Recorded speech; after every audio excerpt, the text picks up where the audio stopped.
Samuel Ayobami Akanle is a graduate of the University of Ibadan, where he earned his Bachelor of Laws in November 2023. He proceeded to the Nigerian Law School Augustine Nnamani campus, Enugu, in 2024 and was subsequently called to the Nigerian Bar in July 2025, obtaining his Barrister at Law certification. As an associate of the Institute of Medical and Health Law, Samuel has demonstrated a strong commitment to advancing his excellence in the field of health law. His passion extends beyond the legal profession into ministry, where he serves as the set man of the Ambassador's Message, a faith-based platform dedicated to preaching the gospel of Jesus Christ, winning souls and restoring hope to people. Currently undergoing the National Youth Service Corps in Lokoja, Kogi State, Samuel has distinguished himself through leadership and service. He serves as the Assistant State Evangelism Secretary of the Nigeria Christian Corpus Fellowship, Kogi State Chapter, where he provides spiritual leadership and coordinates rural evangelism initiatives. In addition, he holds the position of Vice President of the Legal Aid Community Development Service Group, Lokoja, leading legal aid initiatives and collaborating with stakeholders to promote access to justice. Samuel Ayobami Akanle is a prolific writer, fluent speaker, and emerging thought leader, passionate about law, faith, and social impact. Ladies and gentlemen, with a resounding applause, please make welcome Samuel Ayobami Akanle. Yoruba say owori, Hausas say haraji, Igbo say utu. All mean one word, tax. And the conversations around tax never end. Ladies and gentlemen, distinguished personalities, gentlemen of the press, I am Samuel Akanle, and I'm here to give voice to the ongoing discussions on tax with the topic, Tax Reforms and Economic Growth in Nigeria, Evaluating the Path to Sustainable Prosperity. Benjamin Franklin, an associate, an American statesman, once wrote, in this world, two things remain certain, death and taxes. Death, because we are human beings, and as human beings, we are mortals. Taxes, because of the government's unending need for revenue. Ladies and gentlemen, taxation is an ancient phenomenon rooted in biblical account, historical, economic, political evolutions of nations. So you may know, tax itself is a compulsory contribution or a charge imposed upon individuals and organizations to fund governance, public service, social services, and economic development. Replete in the Bible are various accounts of tax systems. For example, Exodus 30 verse 11 to 16 highlights every eligible Israel male of 20 years above to pay tax, an annual tax. Leviticus 27 30 to 33 speaks of the Israelites giving 10% of their produce to fund the Levite and the priestly class. How about 2 Kings 23 verse 35, where taxes and levies are placed on goods and people that pass through certain regions? Ladies and gentlemen, the Inter-American Center of Tax Administration defines tax reforms as changing the structure of one or more taxes or tax systems to improve the functioning for achieving their objectives. You see, in my essay, I identified the writing of Raizova and Dokova, which defined economic growth as an increase in the capacity of an economy to produce goods and services compared from one time to another. At this very point, I would like to bend over backwards a little bit to take you into the brief history of tax reforms in Nigeria.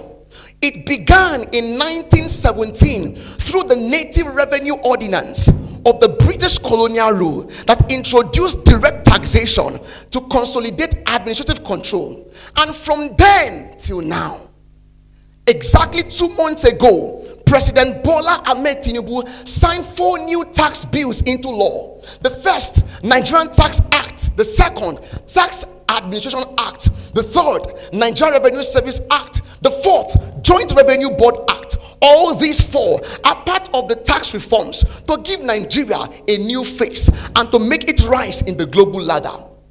Ladies and gentlemen, what caught Nigerians in these tax reforms, for example, is a VAT value added tax is not 7.5%. There's also zero rate on medical supplies, pharmaceuticals, and educational materials. Even those who earn an annual salary of 800,000 naira do not need to bother about it again. Ladies and gentlemen, the Bible teaches in Matthew 19 verse 21 the imperativeness and responsibility of people to give to the state.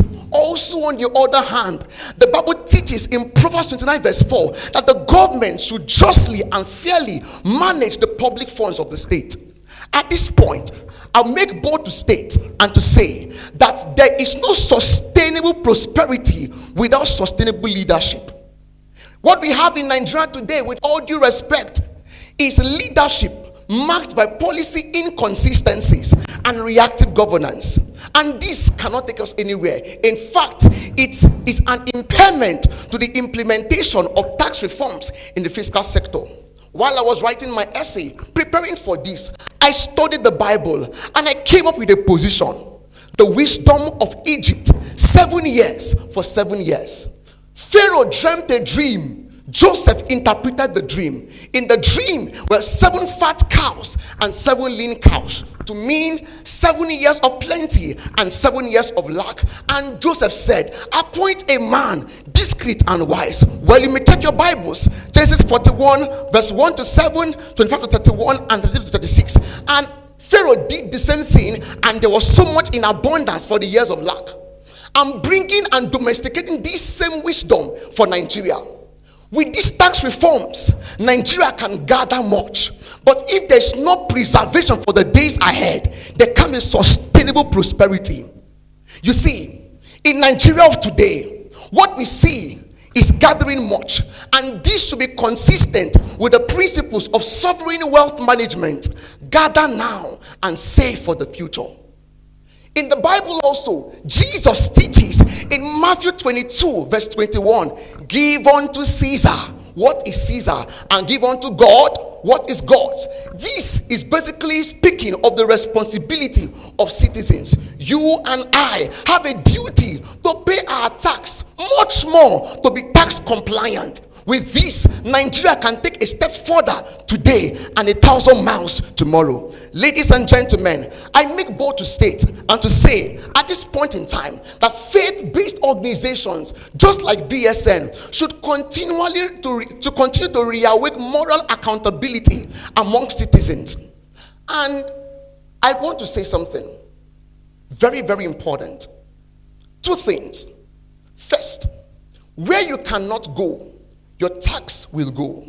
What you cannot do, your tax will do. You may not be in the south to build the roads. You may not be in the north to solve the insurgencies, but your tax can solve those things. As a matter of fact, I read in the Bible again, and following the principles of systematic theology, prescriptive and descriptive, tax is seen in the law, in the prophet, in the kings, and in the New Testament, taught by Jesus, the Son of God. Therefore, it is unchristian, in quote, for a Christian to be tax evasive. Ladies and gentlemen, at this point, I'd like to give recommendations and action points from this symposium. First, for Nigeria to follow through the tax reforms, I would state that reliable databases and digital infrastructure should be established. With this, we can accommodate accurate income reporting and assets of companies and individuals. Second, the tax morale of citizens is low. And this is basically because citizens have lost interest in the government. They pay taxes for those who pay taxes, but they don't see the effects as they should. We only see it in ink and paper. Not as roads, not as schools, not as healthcare. So, I want to say to the Nigerian government, from this symposium, make accountability and transparent for the citizens. Let there be public dashboards and community audit reports. Finally, as a recommendation and action point, stakeholders from various sectors must work hand in glove to ensure that people get to know about tax and tax compliance. All this falls under literacy, tax literacy.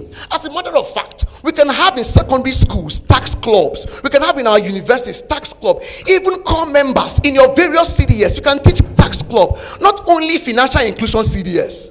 Ladies and gentlemen, I want to make a final statement, and this is it. Going forward, the execution of people-centered tax reforms, increased personal responsibility and public accountability, and strategic input of faith-based actors will be instrumental. With this, I dare to say, Nigeria can build a taxation system, even a more fruitful tax reform structure that drives sustainable development on the tripod stand of equity, justice, and national unity. Finally, Apostle Paul teaches in Romans 13 from verse 1 to 7, render taxes, tribute, and levies. At this point, I feel like someone who has written a letter addressed to you, and I would like to conclude my letter by saying, yours faithfully, Samuel Akanle.